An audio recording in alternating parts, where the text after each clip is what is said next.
안녕하세요. 유튜브를 통해 처음 인사드리는 목동생 소나무 한자입니다. 이번 영상에서는 어머니들이 저희 한자학원에 상담 오셔서 물어보시는 내용을 몇 가지로 정리해서 알려드리려고 합니다. 첫 번째 질문은 몇 학년에 시작하는 것이 가장 좋을까요? 라는 질문이거든요. 저는 경험상 가장 좋은 적기는 초등학교 3, 4학년이라고 말씀드려요. 5, 6학년 이상은 한자를 아직 시작하지 않았다면 꼭 해야 하는 시기고요. 1, 2학년은 시켜보니까 손에 힘이 없어서 한자를 쓰기 좀 어려워해서요. 한자는 뜻글자인데 그 뜻을 정확히 이해하고 또 활용하기도 좀 어려워해요. 그래서 한자 공부를 시작하는데 가장 좋은 적기는 초등학교 3, 4학년이라고 생각합니다. 물론 1, 2학년에도 할 수 있는데 그때 하려면 좀 더 천천히, 좀 더 정확하게 뜻을 이해하면서 하면 좋겠지요.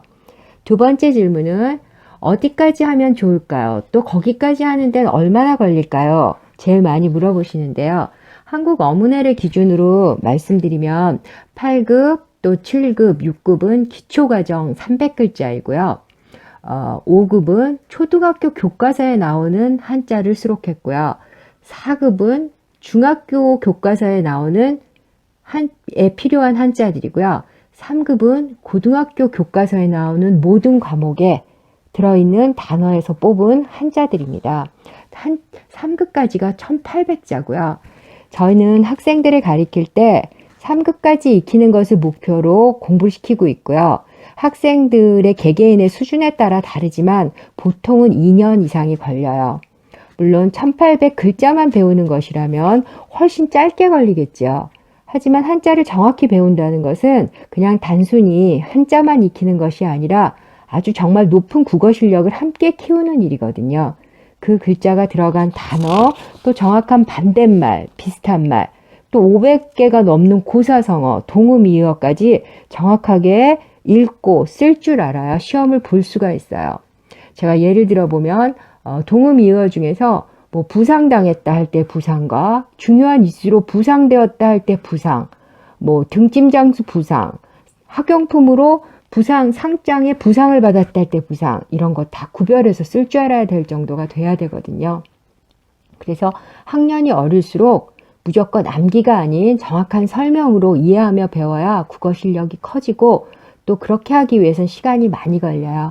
하지만 이 과정을 끝까지 수료한 학생들은 평생 정확한 국어 능력을 가지게 된다고 생각합니다. 또 세 번째는 국어에 어떻게 구체적으로 도움이 될까요? 라고 많이 물어보시는데요. 제가 한자를 중요하게 생각하고 가르치게 된 이유는 국어를 잘하게 만들기 위해서입니다. 국어를 잘하면 다른 공부도 쉬워지고요. 자기 자신에 대한 자신감도 생긴다고 생각해요. 국어를 잘하면 국어를 잘한다는 것은 내 생각을 정확히 언어로 표현할 수 있고 또 다른 사람 말을 잘 이해할 수 있고 또 글을 읽었을 때 빠르고 정확하게 이해하는 능력입니다. 그렇다면 어떻게 하면 국어를 잘할 수 있을까? 첫 번째, 배경 지식이 많아야 되겠죠. 배경 지식이 많으려면 책을 많이 읽어야 하고요. 두 번째는 단어 실력이 있어야 합니다. 아는 단어가 많아야 글을 읽을 때 빨리 이해하잖아요. 그런데 한자를 잘 알면 혹시 처음 보는 단어가 나오더라도 그 뜻을 미루어 짐작하여 이해할 수 있어요. 또 3급까지 공부하면서 새롭고 어려운 고급 어휘들을 많이 공부하게도 되지만 모르는 단어가 나오더라도 그 뜻을 짐작할 수 있어요. 국어의 70% 이상이 한자어라고 하니까 국어를 잘하기 위해서는 한자는 필수라고 생각합니다. 또 어머니들이 급수 시험에 대해서 많이 물어보세요. 꼭 봐야 할까요? 많이 물어보시는데요. 급수 시험은 급수증이 필요해서가 아니라 실력 향상을 위해선 시험을 보는 것이 좋다고 생각합니다. 시험을 보기 위해서 반복하고 연습하고 또 약간의 긴장감을 가지고 시험을 치르다 보면 정말로 국어 실력이 높아지더라고요.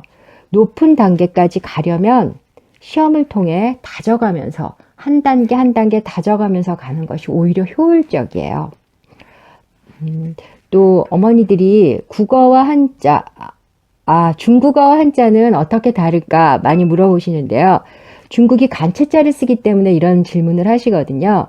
근데 간체는 1950년대 이후에 중국의 문맹률을 낮추기 위해서 마오쩌둥이 자주 쓰는, 많이 쓰는 한자만을 간략하게 바꾼 거예요. 그래서 간체보다는 간체가 그렇게 많지도 않고요. 우리가 쓰는 번체자를 줄인 거라서 번체자를 알면 간체자를 익히는 거는 그렇게 어렵지 않아요. 중국을 제외한 대만, 홍콩, 일본 등은 우리와 같은 번체자를 쓰기 때문에 주변 국가의 언어를 공부하고 또 그 문화를 이해하는 데 도움이 됩니다. 상담을 오신 학부형님께 제가 마지막으로 말씀드리는 것은 한자를 배우면 학창시절에는 국어를 잘하게 되고요. 국어를 잘하면 다른 과목도 쉽게 할 수 있어요. 하지만 학창시절이 지나고 어른이 되었을 때도 사회생활을 할 때 본인이 적합한 고급 어휘를 사용해서 정확하게 자기 자신을 표현할 수 있다는 것은 중요하다고 말씀드립니다. 그리고 또 한문이 수학능력 검정시험에서 제2 외국어 과목에도 포함되어 있어요. 그래서 본인이 고3의 수능을 볼 때 제2 외국어가 필요하다면 수능시험에서 한문을 선택해서 볼 수도 있습니다. 지금까지 제 이야기를 들어주셔서 감사합니다. 이제부터 저와 함께 한자 공부를 차근차근 시작해 보도록 하겠습니다.